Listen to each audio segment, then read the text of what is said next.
listen to me. You tell those stupid fat linemen they better start blocking. You better tell those dang running backs that he would just berate the whole team, and I go, you know, Coach, this is inspirational stuff. What else? You know, how about a play? I mean, sometimes I sit there and go, I don't have time to tell everybody how bad they are. I mean, it was unbelievable. It really was. One time, it was probably a Thursday. Well, I know it was. It was a Thursday. Thursday were big practice days. Wednesday was just the mother of all. So Thursday, I'm in the locker room. I see Bill in the locker room. We're walking out to the practice field. And I never wanted to walk by him or let him see me or whatever. I never wanted to confront him ever, if you could avoid it. Now, it's hard to do since I was a quarterback and he was the head coach. But I had to go to the field because I had to be there early, so I had to walk kind of by him. I tried to, like, get before he says anything. He goes, Sims! Oh, hey, Coach, I didn't see you. You know, 300 pounds standing there. How the hell could I not miss him? But, so I said, hey, Bill. I said, oh, hey, Coach. And, you know, he goes, hey, listen to me. Come here. I mean, you know, and I mean, ferocious, too. Are you going to complete some passes today? Could you complete just a couple? And I'm like, you know, now I'm turning red, you know, breaking out with cold sores.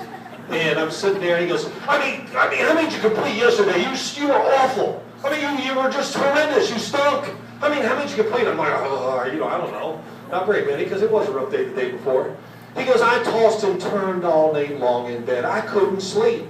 My wife says, oh, Bill, what's the matter? And I said, my effing quarterback can't complete a pass. And I am telling you, I'd like to do it like how it was really done.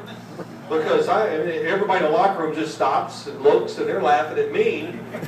Because it was a really unique environment with Bill. When he yelled at you, everybody else was allowed to laugh and make fun of you. I'm dead serious. He loved it. And there was probably about 10 of us on the team that were allowed to yell back. You know, and I did a couple times. You know, look, you never forget he's the big man. I mean, he's the boss of all bosses. So when you did yell back, you just couldn't contain it. You'd say something back to him. I yelled at him once in a Monday night game in Indianapolis. It got a little national attention at the time. It's been so long ago. Yeah, I won't recount the story. He deserved it. But, you know, when it was over, a couple of days later, when we had our next talk or whatever, he looked at me and goes, you really hated me, didn't you? You hated me, right? You wanted to punch me, didn't you? Yeah, you wanted to punch me. I'm like, man, what the hell's wrong with you? But as I yelled at him that night on the sidelines, I yelled at him so hard and so out of character, you know, that I was worried. I was like, wow, I really, you know, I felt bad. I really did. Because I yelled at him so hard that he didn't even have a comeback. He just like, sit down. He couldn't even talk. I just berated him right in front of the team. So I really did feel bad about it. So we're coming home from Indianapolis. It's late, probably about 1 o'clock in the morning, 2 o'clock. We're walking up the ramp outside on the runway. Back then, you know, we just drive right up to the plane on the runway and get right on and go. As I'm standing in the long line of all the players, there's 60 of us, get ready to get on the plane. Almost every single one of them is coming up to me, putting their arm around me and going, that was awesome. You're the man. I love you. I had some of my offensive linemen come up, put their arm around me and go. One of them was Bob Cratch from Mahwah, New Jersey. He puts his arm around me and goes, tell me, how did it feel? Was it awesome? I could feel you. I will love you forever. It just must have felt great to talk to him that way, didn't it? I mean, so where I stood on the team went up dramatically after I yelled at him that day. I was like, wow, I should have done this earlier. I got a lot more respect from the players. But it was a lot of fun playing for him. I say all these things about him. Why do I say it? Because look, I'm standing here today because of him. No question. Great teacher about life and what you do, and one hell of a football coach. He worked mind games with everybody. He tried to give everybody to make them, he found ways. Lawrence Taylor's nickname all the time was, what's the matter with? You know, Taylor, I'm going to name you What's the Matter With. And Lawrence goes, yeah, why is that, Coach? Because all the reporters want to know what's the matter with Lawrence. Because you're not getting any sacks. You know, Taylor, you got to get some sacks. Whatever. He just needled everybody. So he was a great guy to play for. Of course, we all know Lawrence Taylor, right? Lawrence Taylor's going to have a movie about him, yes. Yes, he was a great player. I know he's had some troubles. But there's going to be a 2-hour movie about Lawrence on Showtime the first week of the NFL season. Believe me when I tell you, it is going to be unbelievable. He tells everything. And I lived it. But there was even things, of course, I didn't know that are going to come out. So it's I can't wait to watch it myself. I'll give you just a couple little things. He comes to a meeting in Dallas. Big game. We're going to play him in 1988 down there. It's a huge game. He comes down. He always sat right next to me in the meeting the night before the game. So he sits down. I look at him. I go, what's going on? You know, he kind of looked funny. He had a funny look on his face. He was carrying his jacket in front of him. And I go, what's going on, Lawrence? He takes his leather jacket. He flips it over. He shows me his hands. He has handcuffs on.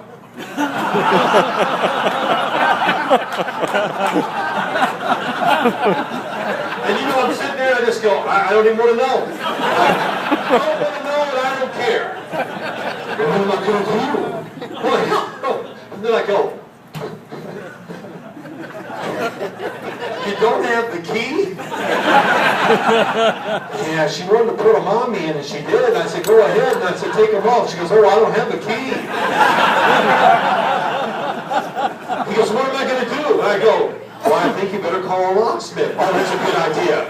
Yeah. You know, even Lawrence Taylor can't break the cuffs. But his greatest story is, now see, if these things happen nowadays, it would be unbelievable. ESPN would have to send 17 reporters to the site and talk about it. And of course, everybody would. He was driving by Giant Stadium one night. And the lights were on in the stadium. And he goes, hell, what's going on over there? We had a game. I'm